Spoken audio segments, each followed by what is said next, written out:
Phil Bennett, longtime college football coach, on that gorgeous. How many acres did you say? A couple of acres behind your house? Yeah, just a couple. Just a couple. That's all I can handle. Well, that's a nice handful, and of course the beautiful backyard, the cooking and all that, the outdoor kitchen.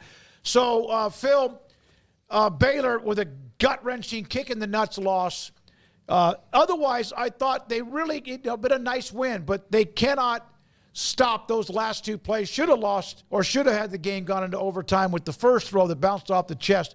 What did they do wrong? Well, the first thing is where the ball was on the hash.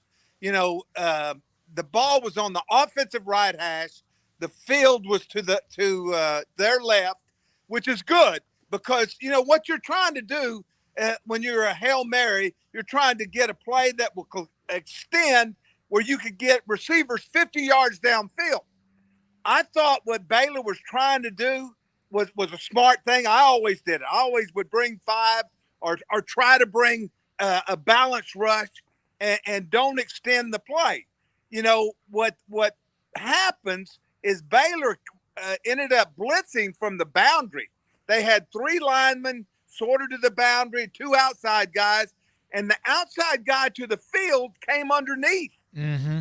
And it gave Shedeur, it was an 8-second play. You can't, if you remember Auburn last year against Alabama, they rushed two.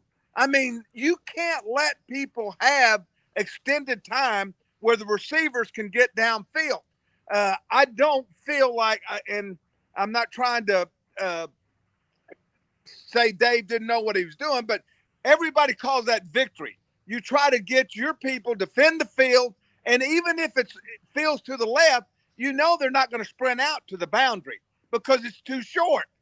He didn't protect the field. The other thing, I don't know who number 24 is, but my three safeties that I put deep on victory, I put them at the goal line. Mm-hmm. And I told them, you don't cross the goal line unless somebody carries you across the goal line. You defend that goal line. Number 24 was in the middle, almost off the field.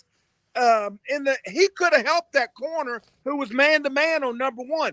He never looked at any receiver except number one to the field.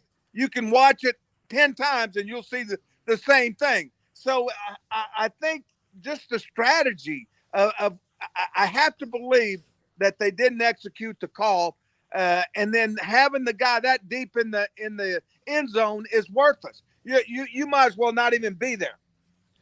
Well, he actually said in the postgame, now, and he didn't try to throw anybody into the bus, but the right defensive end or on the edge was supposed to not allow the edge to be broken. I knew it had to be a bust. Yeah. But even with that, the linebacker, you've got to make the D-line right. The linebacker ran right up his ass instead of climbing. And the other thing, I would be a little bit, when you have a wide field, Hail Mary, and it truly, I didn't think it the first time I saw it, but it was a sprint out. They had the back to the field, and the back blocked, really didn't have to block anybody because both the end and the linebacker, who was the outside rusher, came underneath.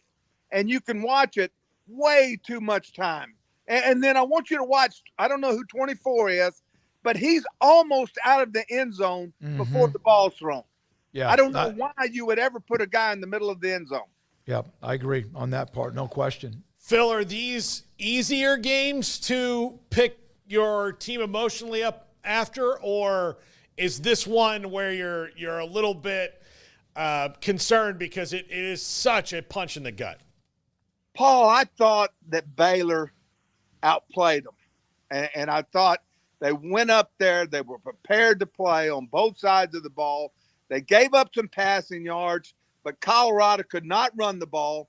Sawyer, our quarterback, kept, he made enough plays. This is a punch. It's going to, not that they can't, but this is going to hurt. This is a game that you had in control. And then I will tell you this. The fumble going out of the end zone, it was a good call. Jake had a good call going, and that should have been a touchdown. But they're gonna. It's gonna be. It's gonna be a while before they get over this. Do you have any?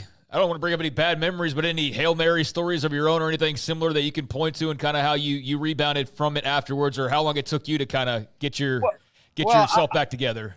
You know, Craig, the game, it wasn't a Hail Mary, but a game that I thought we were better than and should have won was our Michigan State Cotton Bowl. Mm-hmm. I mean, it took me a damn year to get over that. And you got to be, you've got to be critical of yourself and offensive and us, because we mismanaged the game. We didn't run the ball. We had an onside kick. I mean, they needed 10 things to happen.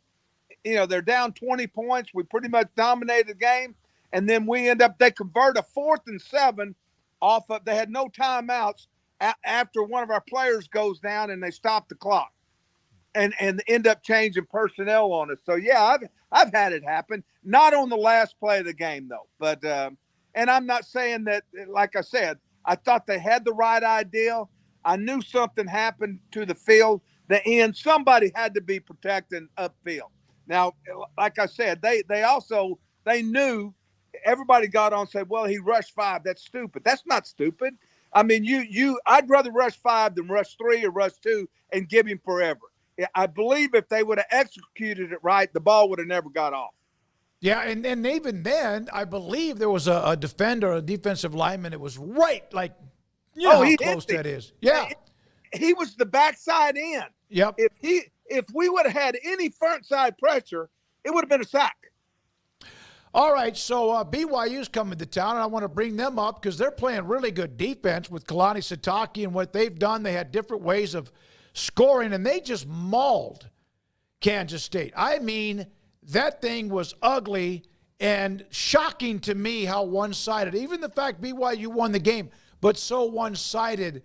Your thoughts about what they're doing at BYU? Did you watch the game? I only got to watch part of it because we had a late travel day. Yeah. It was a 6-6 game, and the dangest punt return I've ever seen. K-State thinks the guy's not going to return the ball.